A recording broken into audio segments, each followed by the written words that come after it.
Bonjour à tous, on se retrouve aujourd'hui pour la deuxième vidéo du blog Zoom Zoom autour du bullet journal. Pour cette deuxième vidéo, comme nous sommes le 29 mai, nous allons passer en revue les contenus du mois qui vient de s'écouler.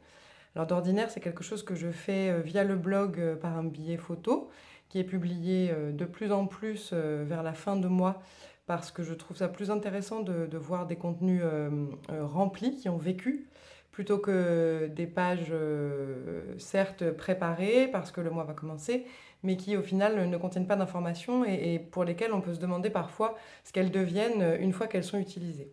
Alors voilà, donc on va ouvrir cette vidéo par mon planning mensuel du mois de mai. C'est une mise en page que j'utilise depuis le mois de mars maintenant, qui contre toute attente me convient assez bien, alors qu'il y a quelques mois je disais encore que je ne jurais que par les dispositions en grille. J'utilise une distinction entre le personnel et le professionnel, en utilisant donc la disposition verticale de la méthode originale, que je sépare donc en deux colonnes. Et je mets donc tout ce qui concerne ma vie personnelle à gauche et ce qui concerne ma vie professionnelle, pardon, à droite. J'ai également intégré les phases lunaires par rapport au tracker de suivi lunaire dont je vous avais parlé récemment. Et je mets en surbrillance les semaines où les enfants sont à la maison, ainsi que éventuellement les semaines où il y a des jours de congé exceptionnels. En page de droite, j'ai donc un listing de mes objectifs, de mes tâches et un encart pour les notes. Alors les objectifs, c'est ce que je cherche à réaliser pour le mois en cours. Il faut idéalement que ce soit terminé à la fin du mois. Les tâches, ce sont les choses extrêmement importantes du mois en cours.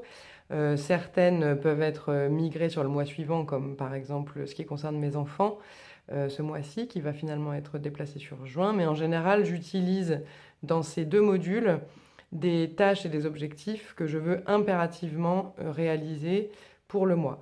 Donc en général, je me limite à 5, peut-être 6 lignes grand maximum, de manière à ce que ce soit réalisable dans le temps. Mon encart de notes qui me sert à noter soit des choses qui se sont passées, soit des choses qui vont se passer et que je ne peux pas noter ailleurs. Également, si j'ai besoin de garder une trace d'une pensée que j'ai eue, d'un coup de fil que j'ai passé, etc., je peux le noter ici. Et ensuite, une vue calendaire sur le mois suivant, avec éventuellement les quelques dates déjà connues pour le mois à venir et la mise en surbrillance des semaines où les enfants sont à la maison. Ma petite gommette, suite à l'astuce que je vous ai partagée dans la première vidéo, la petite gommette jaune donc qui matérialise que nous sommes sur un planning mensuel quand mon carnet est fermé si je veux le retrouver facilement. On tourne la page. Alors c'est aussi pour ça que je voulais donc vous présenter ce mois de mai en vidéo. C'est parce que souvent dans les billets je regroupe les photos par thématique. D'abord les collections, puis les plannings, puis éventuellement les pages de développement personnel. Vous êtes nombreuses à me demander comment s'enchaînent les contenus dans mon carnet, parce qu'effectivement si on se réfère aux billets, les photos ne sont pas publiées dans l'ordre chronologique.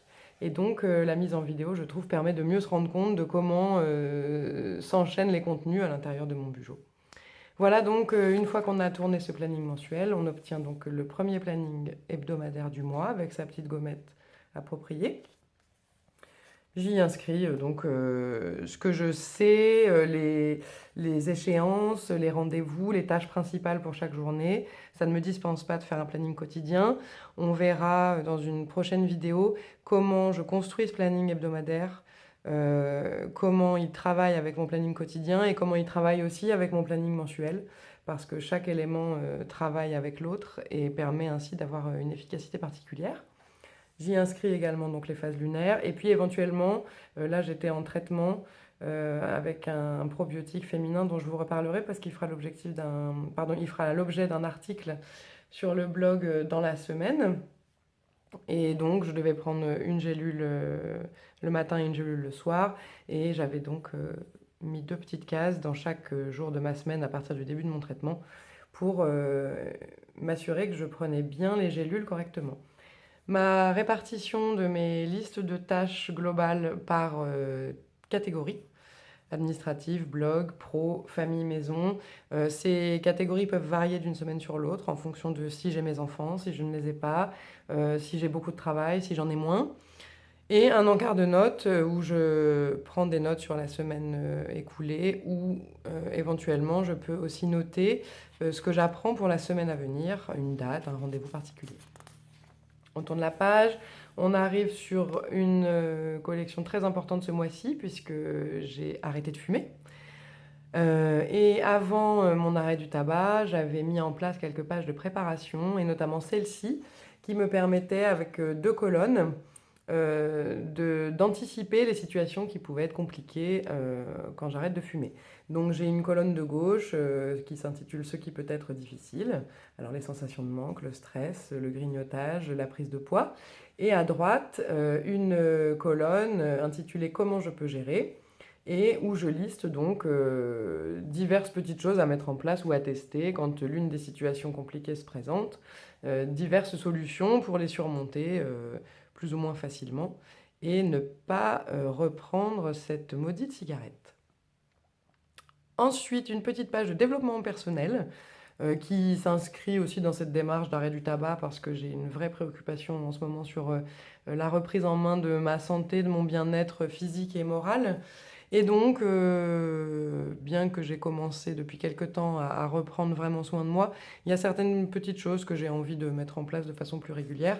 Et cette page me permet de faire une liste des choses qui me semblent réalisables dans l'immédiat et de façon, sinon quotidienne, au moins régulière, pour prendre soin de moi au quotidien.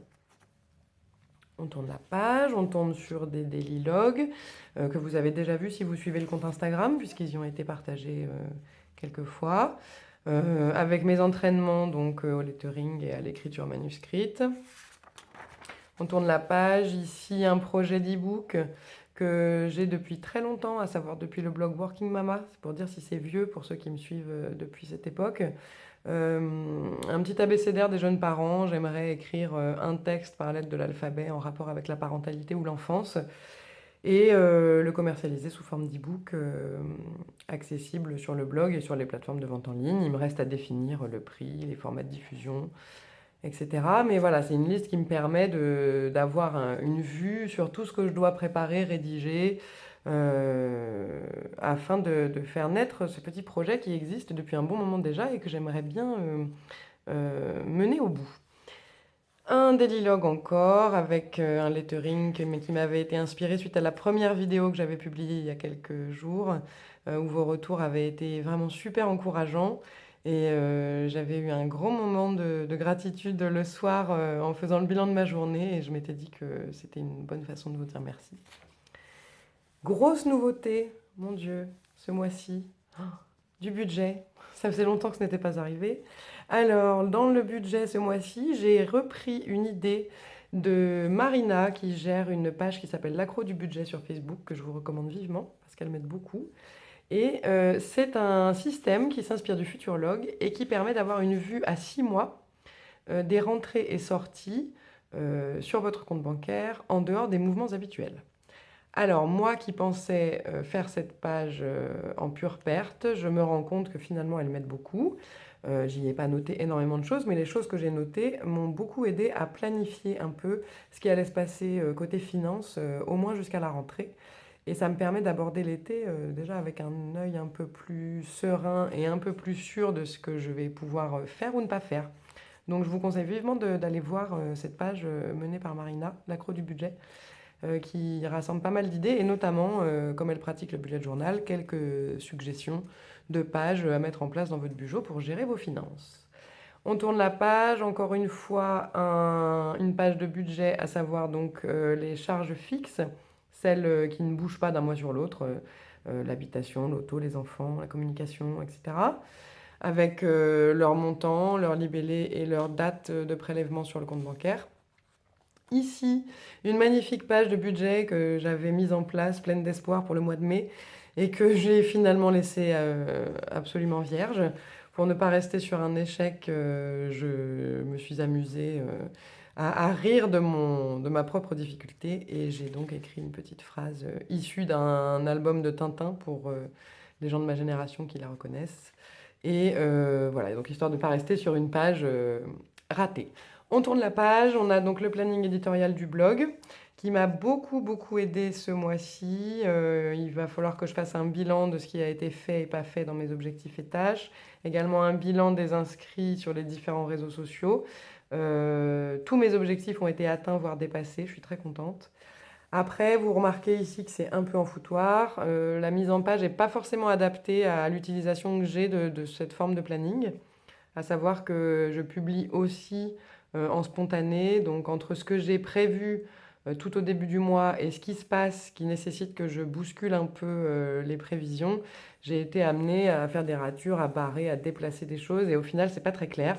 Donc pour le mois prochain, je vais donc dans ma revue, dans mon bilan du mois de mai, je vais noter de réfléchir à une présentation du planning éditorial qui me permette un peu plus de souplesse pour faire bouger les contenus quand j'en ai besoin. On tourne la page, planning hebdomadaire avec sa petite gommette. Ah oui, on a la petite gommette aussi verte du blog et la gommette orange du budget. Toujours pour retrouver facilement mes contenus. Je vous invite à consulter la première vidéo si vous n'avez pas encore compris à quoi servent ces petites gommettes.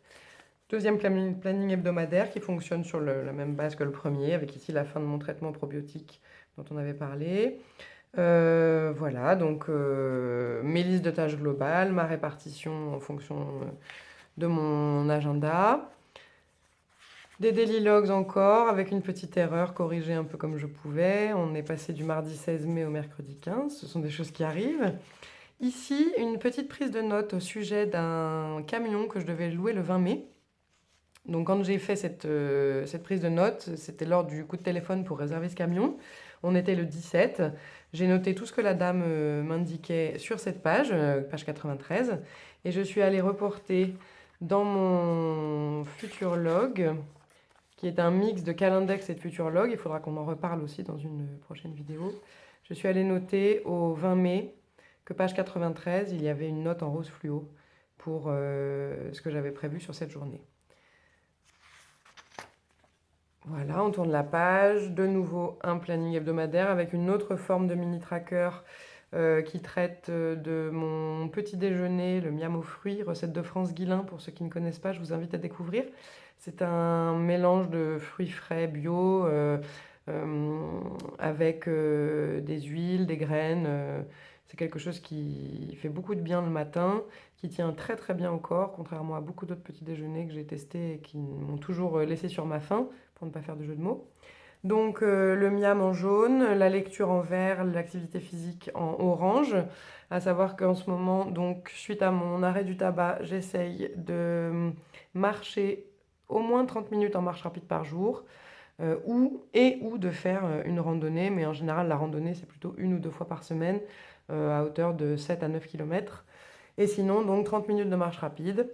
Et donc sur mon planning hebdomadaire, j'ai sur la semaine 20 donc un mini tracker où je regarde un peu comment je me tiens à ces 3 éléments de la semaine. Mes tâches toujours réparties par catégorie avec mes notes et ma petite gommette qui indique que c'est un planning hebdomadaire. Ici, un test très intéressant en développement personnel que j'avais lu il y a déjà un bon petit moment chez Powa, ma copine blogueuse développement personnel bullet journal, ce qu'elle appelle le brainwashing, donc le lavage de cerveau en français, qu'elle couple avec ce qu'on appelle une matrice d'Eisenhower. Alors comment fonctionne cette collection? En page de gauche, vous listez toutes les choses qui sont encore à fleur de mémoire et que vous n'avez pas pu traiter dans vos différents plannings, dans vos listes de tâches quotidiennes, etc. Toutes les choses qui vous obstruent un peu l'esprit et qui vous empêchent d'être serein. Vous listez tout ça. Moi, j'ai choisi de mettre en surbrillance ce qui concerne le blog spécifiquement pour avoir une vue dissociée des différents types de tâches, avec une petite puce à cocher en fonction de l'avancée de la tâche. Et ici, donc, ce qu'elle appelle la matrice d'Eisenhower, donc c'est un tableau à double entrée, avec d'un côté urgent, pas urgent, de l'autre côté pas important, important. Comment ça fonctionne? Vous prenez une par une vos tâches de la liste de page de gauche et vous les dispatchez dans le tableau en fonction de leur degré d'urgence et de leur degré d'importance. Par exemple, je vais déménager certainement au début ou au milieu du mois de juillet. Donc la tâche trier et désencombrer la maison, elle est à la fois urgente parce qu'il faut qu'elle soit terminée à la fin du mois de juin qui arrive là. Et elle est également importante parce que je refuse d'entrer dans mon nouveau logement avec des objets, des meubles ou diverses choses dont je n'aurais pas besoin. Donc je me déleste, avant de partir de ce logement actuel, je me déleste de tout ce qui n'a pas sa place dans le logement suivant. Et j'ai fait ainsi de suite, donc pour chaque tâche, j'ai mesuré leur degré d'urgence et d'importance et j'ai ensuite réparti dans les cases correspondantes. C'est diablement efficace. En quelques jours, parce que c'est une page que j'ai faite la semaine dernière, en quelques jours, j'ai déjà soit mis en route pour les tâches qui sont à moitié cochées, soit réalisé diverses tâches qui étaient en suspens depuis longtemps, pour lesquelles je me disais il faut que je le fasse, il faut que je le fasse, il faut que je le fasse, et qui finalement restaient là et n'avançaient pas. Donc je suis très contente de cette petite collection. Je pense que je la reproduirai régulièrement en fonction de mon besoin et du degré de saturation de mon cerveau. On tourne la page, encore des petites choses qui ont été partagées sur Instagram, et notamment cette petite expression haut comme trois pommes. J'ai envie en ce moment de travailler la mise en forme du lettering et du doodle à travers les expressions françaises autour des fruits et légumes que j'aime beaucoup. Donc sinon, peu de changements dans mon daily log. On reviendra donc prochainement donc, sur ma gestion des barres horaires avec la répartition des codes couleurs et à quoi ils servent. Encore une page concernant mon arrêt du tabac à laquelle je me réfère de temps en temps en cas de grosse envie où je me dis je vais craquer, je vais craquer. Je reprends cette page et je me dis vraiment, Julie, ça ne sert à rien, c'est nul. Tu es bien mieux en non-fumeuse, reste donc loin de la cigarette qui ne t'apporte rien du tout. C'est une page intéressante que je relis donc régulièrement. On tourne la page. Alors, pour celles et ceux qui se demandent encore si mon Bugeot comporte des erreurs, réponse oui. La preuve, cette page qui était en lien avec mon arrêt du tabac. Je voulais faire un listing des différents tubes d'homéo que j'utilisais pour la gestion de la frustration, du grignotage, de toutes ces choses-là. Et puis arrivé là, j'ai fait mon titre, j'ai commencé à chercher des choses. J'étais en panne d'inspiration complète. Finalement, la disposition du titre ne me plaisait pas. Et ben, qu'est-ce que j'ai fait? J'ai fait une croix, j'ai barré, je suis passée à autre chose. Demain, il fera jour. Je trouverai peut-être une solution pour faire ce que j'ai envie. Et si j'en trouve pas, et ben, je le ferai pas. Et puis, c'est pas très grave. Il y en a quelques-unes, des pages barrées comme ça dans mes carnets, que vous aurez plus l'occasion de voir maintenant qu'on va passer en vidéo sur les revues mensuelles. Mais ces pages existent, en tout cas dans mon carnet comme dans tous, je pense. Même les blogueuses bullet journal ultra populaires comme Bo Berry, etc., ont toutes des pages comme ça, barrées, raturées, sans couleur, sans dessin. Et ça fait partie du jeu. Je suis donc passée ensuite à une page sur la communication non violente pour ceux qui suivent le blog et pour ceux qui le découvrent aujourd'hui. Donc mon intérêt pour la communication non violente étant grandissant et ma pratique étant plus régulière aussi, j'ai listé les bases du processus pour entendre, formuler, exprimer une demande, un besoin, un sentiment, une observation.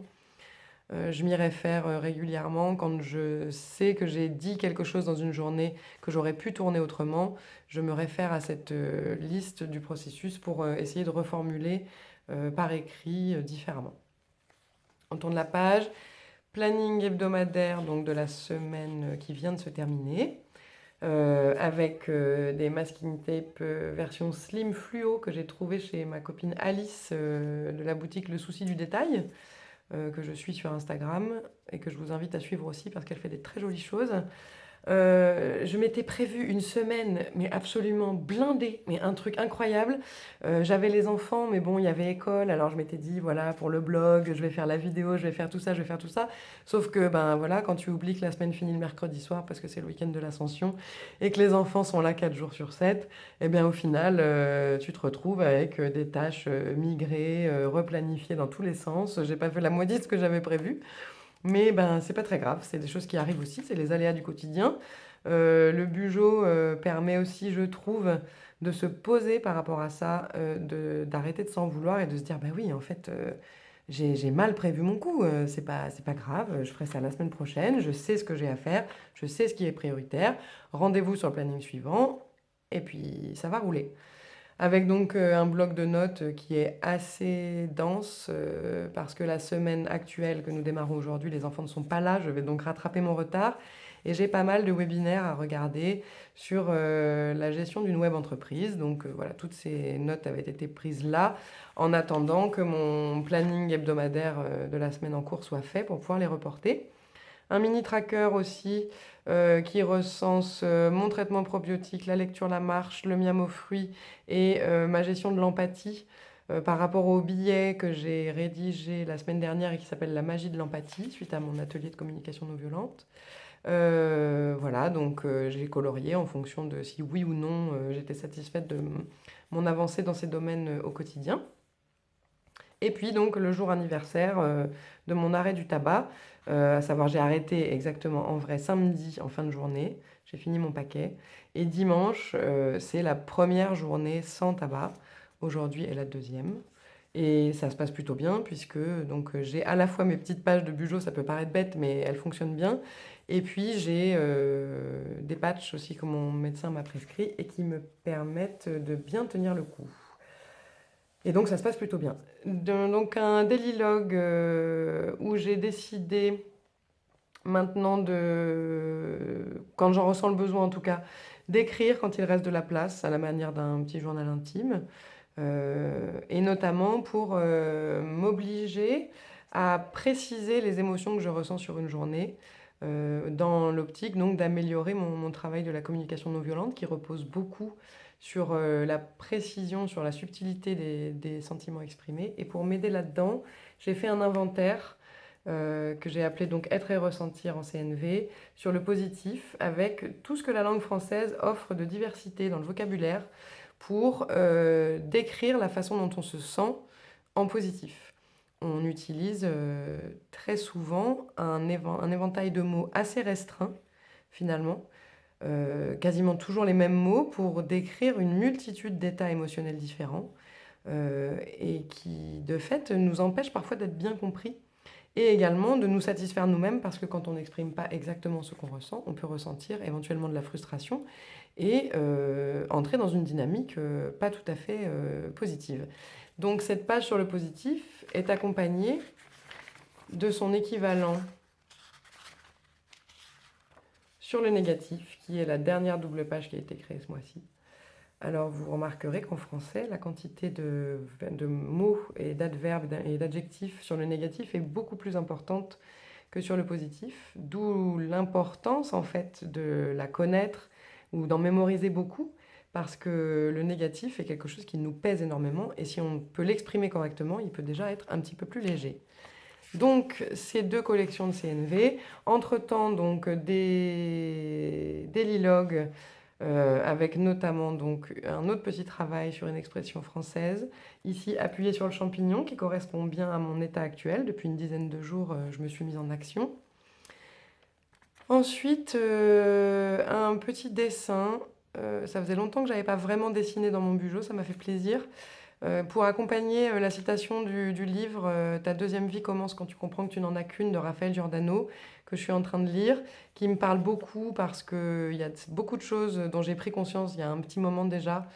Et ça me donne beaucoup de pistes pour creuser tout ça, pour aller plus loin dans mes envies de changement. Et c'est un bouquin vraiment très intéressant. Je pense qu'on en reparlera sur le blog, peut-être à travers une petite fiche de lecture quand je l'aurai terminé. Mais en tout cas, il mérite vraiment qu'on prenne un petit moment pour le lire. Il se lit très vite. Et cette citation me parlait particulièrement en ce moment. Elle correspond particulièrement à ce que je vis. Donc je l'ai notée joliment et j'en ai profité pour reprendre un peu de temps pour dessiner. Ici, un petit souvenir du cadeau de fête des mères de Lou qu'elle m'a offert, fabriqué à l'école et accompagné d'une citation qui me parle aussi parce que il m'arrive en ce moment d'être celle qui est toujours fatiguée, occupée, sans patience et toujours pressée et je me déteste quand je suis comme ça. Et donc je travaille et écrire ça me permet de me rappeler que c'est pas à mes enfants à faire des efforts sur leurs conditions d'enfance, c'est à moi adulte à faire des efforts sur ma façon d'être, de ressentir et d'accueillir l'enfance qui vit dans ma maison. Voilà, sur le même principe que les notes que j'avais prises pour ma location de camion, j'ai noté, concernant une sortie scolaire que Lou avait aujourd'hui même, toutes les informations auxquelles il fallait penser et j'ai reporté, donc nous sommes page 111, et dans mon calindex, j'ai reporté pour la sortie du 29 mai, j'ai reporté ici, page 111, l'information comme quoi une note comportait toutes les informations dont j'avais besoin pour cette journée du 29 mai aux couleurs de Lou. Donc c'est Lou qui est concerné.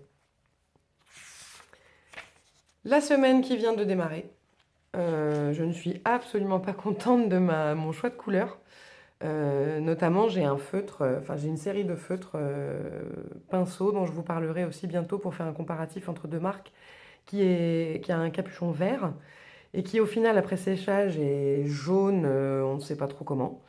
Voilà, donc je suis un peu déçue parce que je pensais que ça s'accorderait bien avec mon masking tape et ce n'est pas le cas.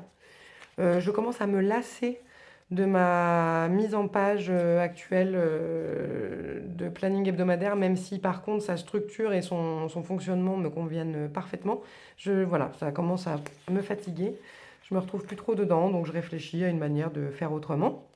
En gardant donc ce même squelette, éventuellement en changeant les cadres de place, peut-être en faisant une disposition plus sur la largeur. Je ne sais pas. En tout cas, garder donc mes listes de tâches par catégorie et ma séparation pro-perso, mais évoluer un peu dans la mise en page qui devient un petit peu rébarbative.